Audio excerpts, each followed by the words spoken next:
Hai, Assalamualaikum warahmatullahi taala wabarakatuh. Untuk hari ini tingkatan 1 tingkatan 2 kita akan buat ulang kaji selama 2 minggu.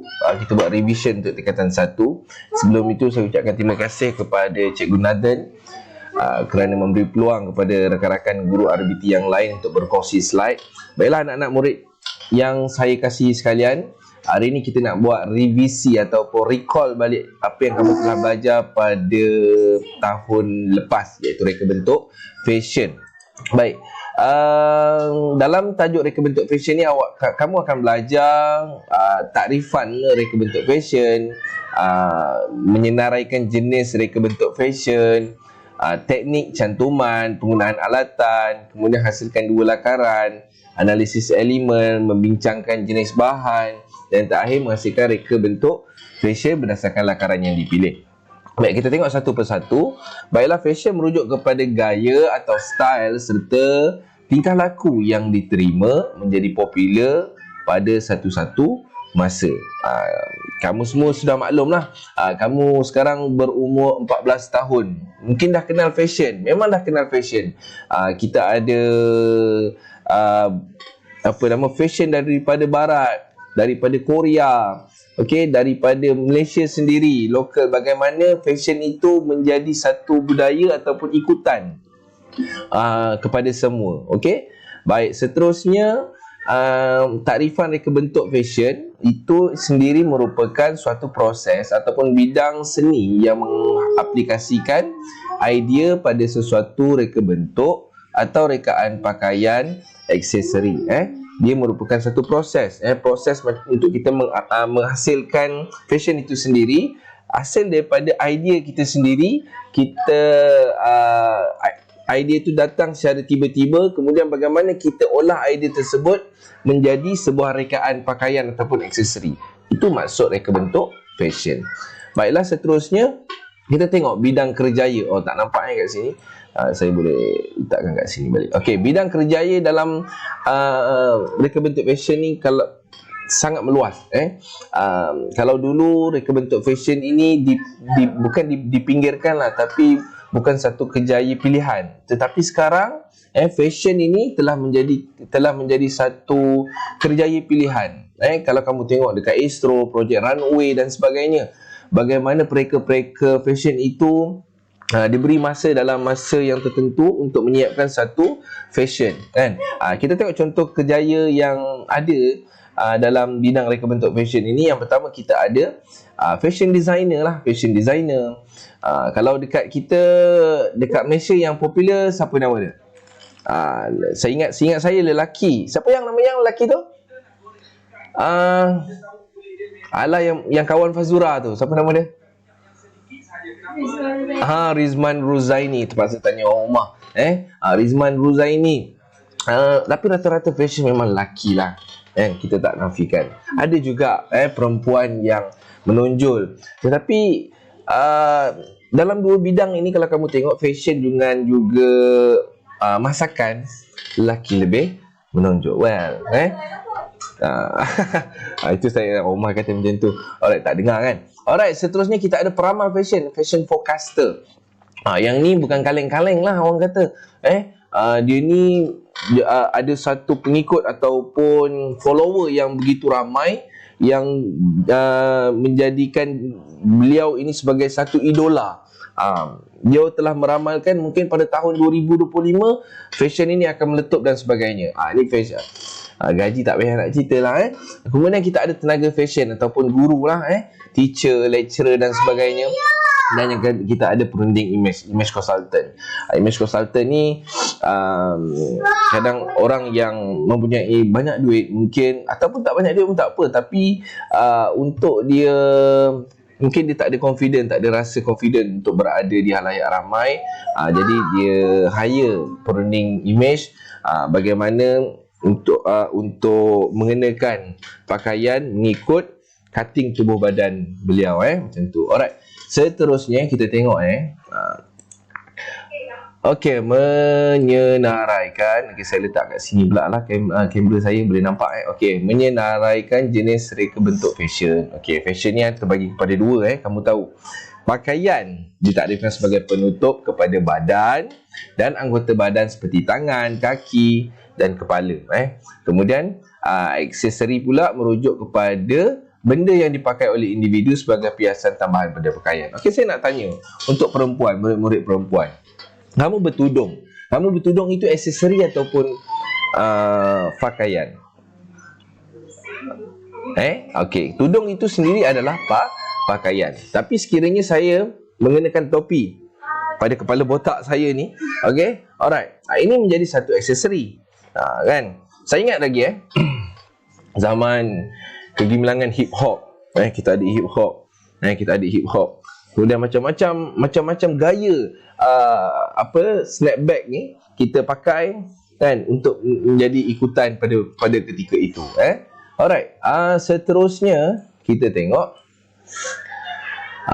menyenaraikan jenis reka bentuk fashion. Ni yang tadi saya cakap ni, macam pakaian, baju, seluar, skirt, tudung ni dikategorikan dalam pakaian. Manakala aksesori, kasut, tali pinggang, topi, jam, scarf, kerongsang, pin tudung, itu sendiri dikategorikan dalam aksesori. Okey, seterusnya baik, mengenal pasti teknik cantuman dan penggunaan alatan. Baik, dalam reka bentuk fashion ini, teknik cantuman seperti jahitan, sulaman, tampalan ataupun teknik-teknik yang lain ini memang menjadi satu asas untuk kita mencantumkan bahagian ini, bahagian A dengan bahagian B. Kita gunakan teknik-teknik seperti ini. Tapi biasanya, usually lah kita akan guna teknik jahitan lah, sama ada kita menggunakan jahitan tangan ataupun kita gunakan mesin. Manakala sulaman pula ada manik, reben, labuci, benang. Dari segi tampalan kita ada gam fabrik, kita gunakan gam cecair lilin ataupun gam seberguna. Yang ini teknik-teknik yang lain ni, contoh seperti pengukur ataupun stapler, pita telefon ataupun ikatan tali dikategorikan sebagai teknik-teknik yang lain. Okey, sekarang ni kita tengok kaedah menjahit. Okey, yang ni menggunakan jahitan tangan. Kita buat claim satu kan. Kemudian kita dah lipat claim tersebut, kita gunakan jarum. Kemudian barulah kita jahit manual. Sama ada kita gunakan jahitan kia, jahitan sampari, jahitan apa lagi? Suji bilang dan sebagainya. Manakala jahitan mesin ni, dekat mesin sendiri tu ada jenis-jenis jahitan yang kita nak guna. So kita boleh pilih di situ sahaja. Okey. Alright, kita tengok seterusnya ialah kaedah sulaman. Kaedah sulaman ni kakak, digunakan untuk tujuan hiasan bagi menyilahkan lagi keindahan dan estetika pada reka bentuk fashion. Bila sesuatu pakaian itu dikenakan sulaman, diletakkan sulaman dan sebagainya, ia akan tampak lebih menarik. Kita ada manik, aplikul, kemudian sulaman benang dan juga reben. Alright, kita tengok pada kaedah tampal pula. Ni contoh-contoh kaedah tampal. Ingat tahun lepas dah belajar semua ni. Ni semua hari ni cikgu nak recall je balik. Okey, kemudian kita ada kaedah-kaedah lain. Mockup ni kalau kamu tengok ni kaedah stapler ni. Stapler. Alright, kemudian ni pita telefon dan ini ikatan lah. Alright, seterusnya alatan. Okey, alatan ni dia satu benda yang memudahkan proses penyediaan reka bentuk fashion. Alatan ni dia ada alatan mengukur, menanda, menggunting dan juga mencantum. Alright. Alatan mengukur ni, kalau pembaris kita guna untuk membuat garisan lurus, mengukur dan menanda. Manakala pita pengukur ni untuk dapatkan ukuran yang tepat pada bahagian melengkung seperti ukuran badan. Kalau ukuran badan kita ni, kita kan ada bentuk yang tak sekata dan sebagainya ni. Jadi mudah kita gunakan pita mengukur. Manakala pembaris melengkung ni, kita gunakan untuk garisan melengkung semasa membuat draft pola. Dan yang terakhir lah, ni biasa nampak kan? Pembaris sesiku L. Alright. Seterusnya kita pergi kepada sabar. Saya tengah mengajar. Alright. Okey, alatan menanda. Alatan menanda ni pensel tukang jahit. Alatan menanda kita memang biasa kita akan gunakan sebelum kita nak potong fabric dan sebagainya, kita akan gunakan alatan menanda ini Okey, kita ada kapur penanda. Ni biasalah. Biasa kita guna, pernah nampak kemudian ni roda surih karbon dan kertas karbon. Tahu tak macam mana kegunaan dia ni? Okey, roda surih ni bentuknya ada gerigi ada gerigi bulat. Okey, kemudian pada fabric yang kita nak potong ataupun kita nak jahit kadang first time nak jahit kita takut bengkok dan sebagainya. Jadi kita lekatkan pola kita yang dah siap ni, kemudian kita letakkan kertas karbon, di bawahnya ialah fabric kita, kemudian kita surihkan ataupun kita gelekkan roda surih tu. Kemudian kamu akan nampak hasil pada fabric tersebut akan ada garisan yang daripada kertas karbon tersebut. Dan yang ni adalah jarum peniti lah. Alright. Okey, kemudian kita ada alatan memotong gunting. Gunting ni bukan sebarang gunting kalau untuk gunting fabric Kadang tukang gunting ni dia pantang. Kalau gunting yang 100 macam ni gunting fabric ni. 100 lebih ni kita gunakan untuk gunting kertas, menjerit dia memang tak boleh. Kita tak boleh gunakan untuk kegunaan arm. Maknanya untuk fabric, untuk kertas. Yang ni sniper dan yang ni adalah penetas. Okey, kemudian kita tengok alatan mencantum pula. Ni jidal. Jidal ni disarung pada jari tengah bagi mengelakkan jari tercucuk jarum. Kemudian ni mesin jahit. Ni kita panggil dia portable portable. Yang portable. Kemudian mesin sulaman. Dan yang ni adalah jarum jahit tangan.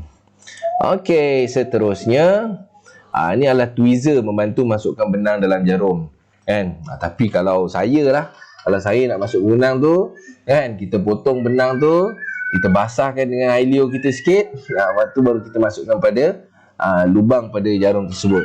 Tapi gunakan alatan seperti tweezer lebih senang dan membantu. Ini adalah pistol perekat panas, pita telefon, dan ini pengukur ataupun stapler. Alright, menghasilkan lakaran. Okey, lakaran ini kita akan sambung untuk next aktiviti kita. Okey, sebelum tu saya ucapkan terima kasih semula kepada Encik Nathan kerana membenarkan dan memberi peluang pada rakan-rakan guru untuk berkongsi slide kepada anak-anak murid kita di Malaysia. Alright, itu sahaja kelas. Kita jumpa lagi. Assalamualaikum. Jangan lupa like, komen, share dan subscribe. Bye-bye.